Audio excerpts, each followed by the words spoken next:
Hello everyone. In this video we're going to have a look at my latest eBay purchase, this Hornby LNER D49, and see what we can do to make it a better runner. Before we get on with having a look at how this was running out of the box, I think it's worth mentioning how it was described on eBay. So it was described as a good runner that was sticking slightly when starting off. Well, it certainly was sticking when starting off. It took a push every time I wanted it to get going. As to whether it was a good runner, well, that's a bit subjective. By my standards, I had very high hopes for this being described as a good runner, but by my standards it wasn't a great runner out of the box.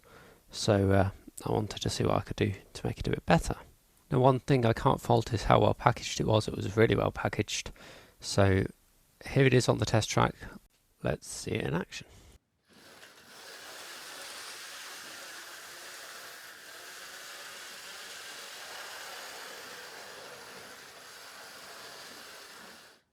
So I don't know how much you can or can't tell from that footage, but it really was fairly jerky in the forwards direction.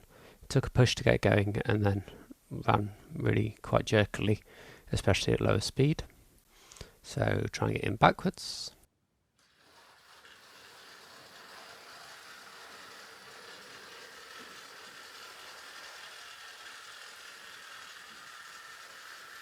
I hope you can agree that even at the low speeds that looks and sounds much smoother in reverse, which I think gives us quite a big clue as to what's going on when we look at the underside. So let's go to the workbench. So before I have a go at fixing this, I think we need to understand a bit about how this locomotive in particular works. It's a tender driven locomotive, so as you can see as I turn over the tender there, it's got cogs on the tender wheels, all the drive mechanisms in there, but it's also got traction tyres on the top side as you look at this, on wheels on that side. So that means there's no electrical pickup from that side. The electrical pickup from that side is from the locomotive and goes through the pin to the tender, and the electrical pickup from the other side is on the tender. And I suspect from the behaviour we've observed on the test track that this is an electrical fault, so I want to start by trying cleaning the electrical pickup surfaces. So for that I use the classic isopropyl alcohol and cotton bud technique, just placing it against the pickup surfaces on the inside of the flanges and the wheels themselves where they touch with the track on both the locomotive and the tender to make sure to get off any dirt from them. And as you can see, quite a bit of dirt came off, so I was confident that this would at least improve things, if not fix things. So with those wheels all cleaned up, I decided to have another go on the test track to see what difference it had made. And as you can see, it was still really quite jerky moving forwards. But what you can't see is that I did have to give this a push to get it going in the first place. So it's certainly not fixed.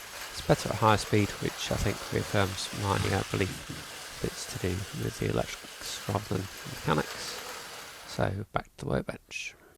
So in terms of trying to diagnose this fault, I think there is likely to be some sort of problem with the connection between the tender and the locomotive. So having a look at the pivot point where the electrical connection takes place from the locomotive here, you can maybe see there's a small wire there. You can imagine travelling in reverse, the tender is pulling on that wire, causing it to create a good connection with the screw, whereas when the tender is pushing in normal operation, driving forwards, the wire is springing off, pushing off the screw. The screw was a little bit loose, so I did just try tightening that up, but that didn't seem to do very much in terms of that effect between the springiness. So I decided to completely remove the connection between the tender and the locomotive to see if there was something I could do to make that electrical side of it better. And it turns out this piece of wire that's causing the problems is just a springy kind of touch fit on the screw. So the easy solution, as it turned out, was just to make the spring a little bit tighter, so when the screw moves towards the tender, as the tender pushes it, the spring doesn't lift off the screw.